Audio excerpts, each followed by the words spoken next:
Bonjour, j'espère que vous allez bien. Dans cette nouvelle vidéo, je m'intéresse au système du complément. On va voir ensemble qu'est-ce que ça veut dire comme le complément.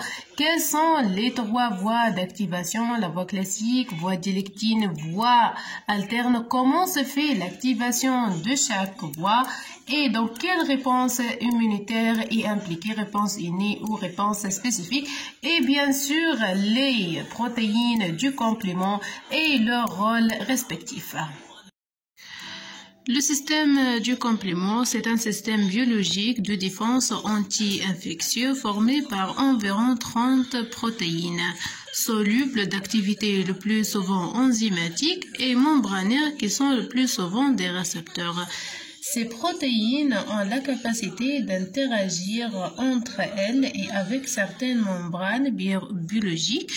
Elles circulent sous forme inactive et doivent être activées, bien sûr, pour pouvoir accomplir leur activité biologique dans la défense de l'organisme. Les protéines du complément s'activent en cascade en agissant les unes sur les autres ont une série de réactions de protéolyse en chaîne selon un schéma séquentiel, réaction en chaîne ou bien réaction en cascade.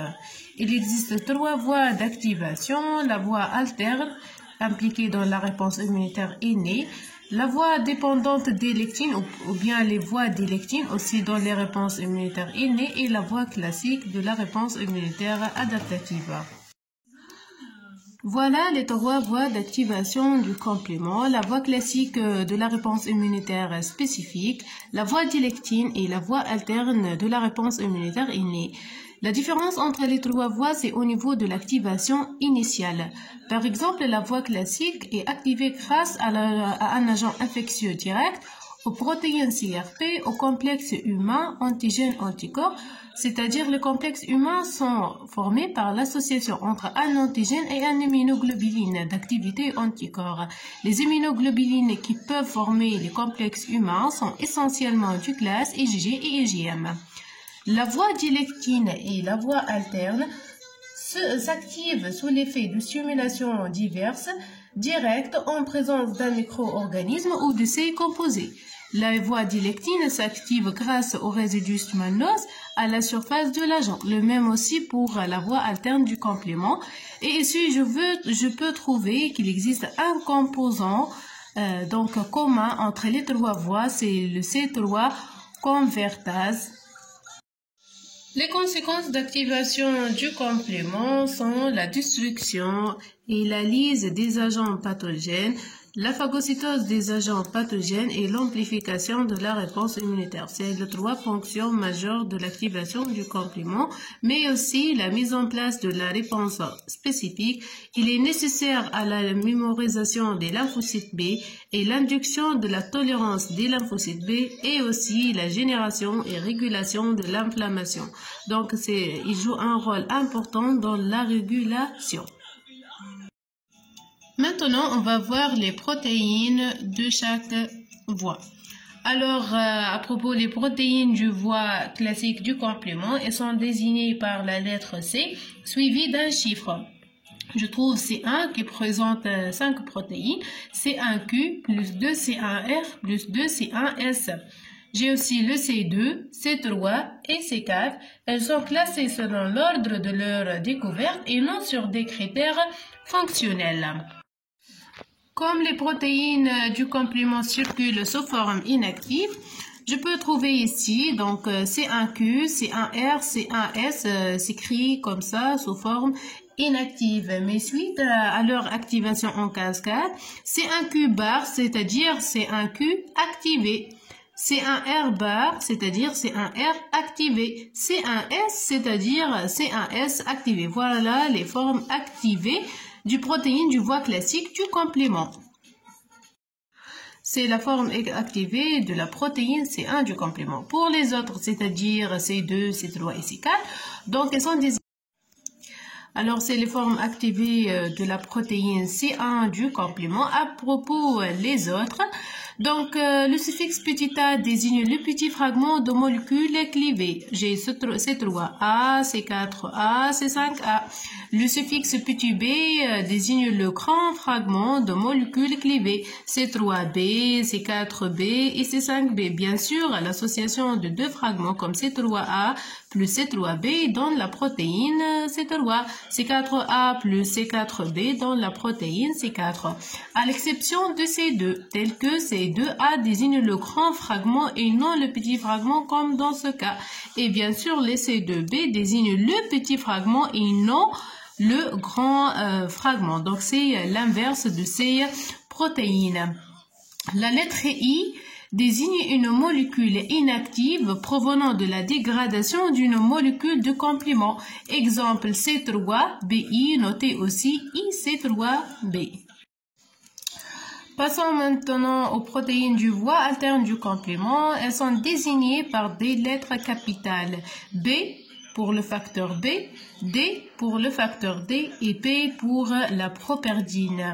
Alors, le facteur B, c'est le C3 prosactivateur, l'homologue structural et fonctionnel de ces deux. Donc, dans la voie alterne, le facteur B joue le même rôle et la même fonction et la même structure que le C2 de la voie alterne de la voie classique du complément. Le facteur D, c'est le C3 prosactivateur convertase sérine protéase plasmatique qui est présente toujours sous forme activée. Et finalement, j'ai la properdine P. Maintenant, je vais parler des protéines du complexe d'attaque membranaire, les protéines régulatrices et les récepteurs du complément, les récepteurs qui existent à la surface des cellules immunitaires, bien sûr. Alors, à propos, les protéines du CAM ou bien du complexe d'attaque membranaire sont le C5, C6, C7, C8 et C9. Donc, à partir de C5 jusqu'à le 9. Les protéines régulatrices, j'ai le facteur H, le facteur I, le DAF ou bien le CD55, le MCP ou bien le CD46, le C1-KIN-H, le C48P, C88P et le HRF ou bien le CD59. Les récepteurs du complément, j'ai le CR1 ou bien le CD35, le CR2 ou le CD21, le CR3 formé par l'association entre CD11B et CD18 et CR4, CD11C, CD18. Remarque, les protéines,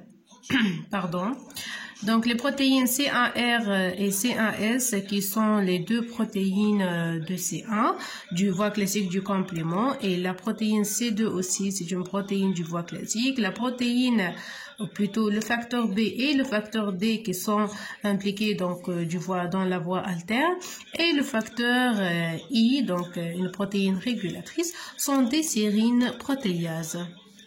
Alors, les protéines régulatrices du complément, donc comme j'ai noté déjà, existent aussi des récepteurs membranaires régulateurs du complément comme le DAF, le MCP, le CR1 et le HRF. Voilà quelques récepteurs du complément à la surface des cellules du système immunitaire.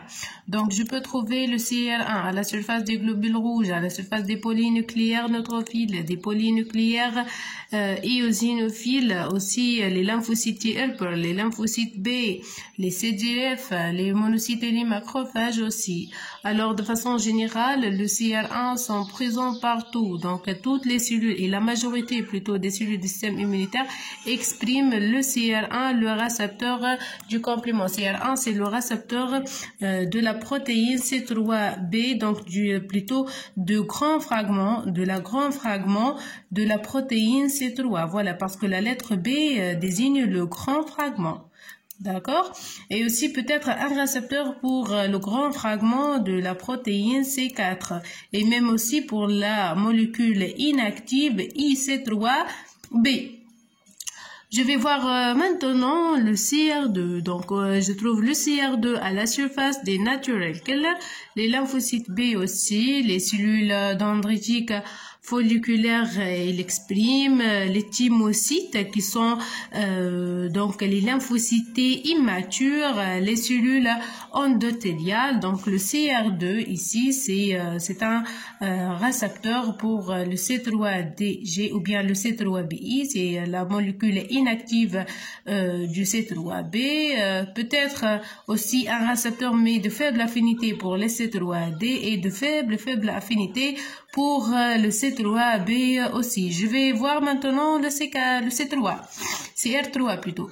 Le CR3 présent à la surface des monocytes et macrophages, les polynucléaires neutrophiles, les polynucléaires éosinophiles, natural killer, les lymphocytes cytotoxiques. Donc les lymphocytes cytotoxiques expriment seulement le CR3 comme un récepteur du complément.